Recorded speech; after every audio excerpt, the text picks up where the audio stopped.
sites de l'Antiquité tardive sont moins nombreux que durant la période précédente. Les exploitations agricoles s'inscrivent dans une continuité. Ces établissements sont pour certains occupés depuis l'époque républicaine. Leur activité perdure jusqu'au IVe, Ve siècle après Jésus-Christ, voire jusqu'au Haut Moyen-Âge. Les prospections ont permis de distinguer quelques créations de sites. Pour la plupart, ce sont des établissements modestes occupés sur une courte période. Un autre phénomène peut être perçu, une réoccupation de certains domaines après un hiatus ou encore la revitalisation d'habitats en perte de vitesse. Agde reprend, durant le Bas-Empire, une place primordiale. Entre le 7e et le 9e siècle, on assiste à une réorganisation du terroir. La plupart des villae sont abandonnées. Durant les premiers siècles du Haut Moyen-Âge, les populations connaissent un phénomène de micro-déplacement qui affecte le littoral et l'arrière-pays autour de centres plus ou moins importants. Au Xe siècle, le territoire est bien organisé. Un réseau de chemins hiérarchisés relie la plupart des lieux habités. Entre le 8e et le 10e siècle, nous pouvons constater la construction d'églises ou de tours et une constitution de l'habitat autour de ces nouveaux pôles.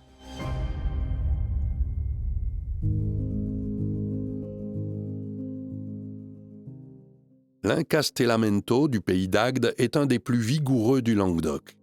Ces nouvelles fortifications sont établies à proximité de vieux noyaux de peuplement. Les installations sur de nouvelles terres sont très rares. Malgré la multiplication des tours dès le début du Xe siècle, le phénomène de regroupement est souvent postérieur à l'an 1000. Monique Bourin, historienne, spécialiste des villages médiévaux du Biterrois, nous explique le phénomène de regroupement de l'habitat autour d'un château.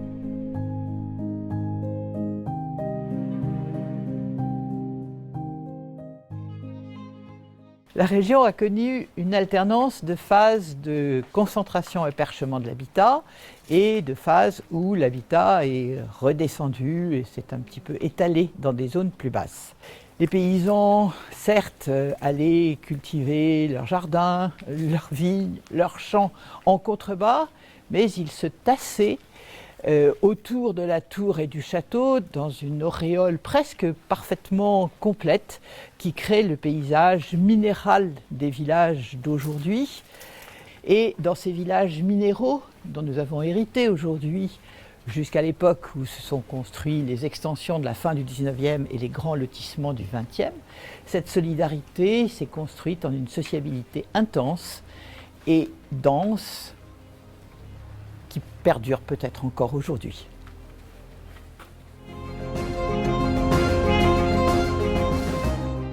Enfin, au XIe siècle, les conflits s'apaisent avec l'arrivée des Trincavels.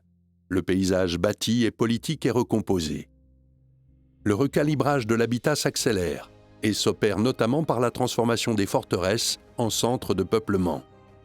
Le découpage urbain tel que nous le connaissons aujourd'hui prend forme à cette époque, avec l'émergence de centres urbains importants, Montagnac, Pézenas, Saint-Thibéry, Vias, Agde.